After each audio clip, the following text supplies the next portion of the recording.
Okay, I think it's recording. Okay. Okay, I'm Lois. This is Phil. Hi, I'm Philip Kruse. This is my little brother. He just turned 50. Yes, I did. We grew up here on the ranch.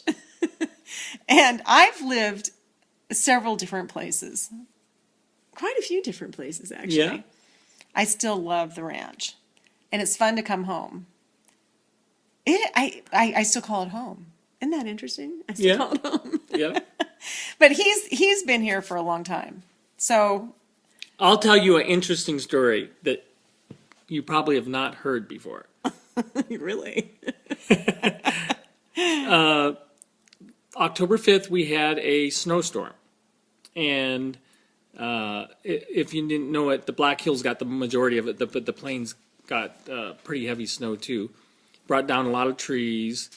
But my wife and I were in Billings, and we got snowed in, and we couldn't get home. But when we eventually got here, we started seeing these bumps along the road. And we got to looking, and they were cows. Yeah, they were cows. And there were not just one or two, but there was a lot of them. And we got to our mailbox, and on both sides of the mailbox, when we turned to come in the driveway, there were dead cows. Mounds. We've changed the ranch name to Dead Cow Ranch. So when we got up the hill, there was dead cows all the way up the hill, and there was some on top of the hill. And we got to the house, and I started unloading the car, and I heard my wife scream. And I'm going, what in the world is going on? I mean, she screamed. So I went up to where she was, and there was 6 live cows inside the bed and breakfast on the patio. And apparently they decided to get in out of the storm and made themselves at home while we were gone.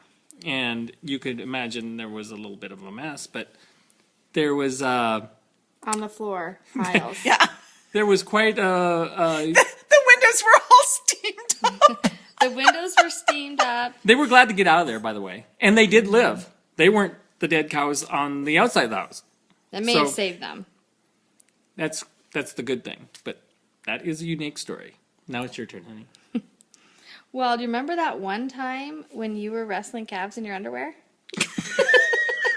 No, I don't remember that. When was that, Amy? There was this one time when we were first married that... No, just turn it back because it will turn that way. Oh, okay. And that we were out in the summertime and he had to fix a dam. There was Keith and Carol were here, and there was something on a dam. He had to kind of get down in the mud and adjust a lever or something, and he got really muddy. So he took his pants off, and he was riding the back of the truck between the dam coming back up to the house, and he planned to come home and shower and clean up. Well, in the process of driving back, there was some calves that were out where they weren't supposed to be, and so you said, pull over. And we pulled over, and you ran after this calf, and this calf kept getting away, and you were all muddy, and you didn't have your shoes on.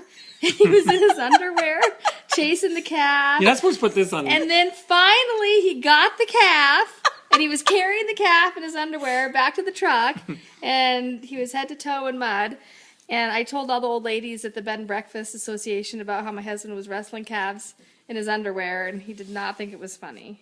But it did make me laugh, and that's the story I remember. When was that, when you guys were first married? Way back. Way back when, huh? Oh, Way gosh. back. Okay, Lois, it's your turn now. I can't think of... Oh. Yeah.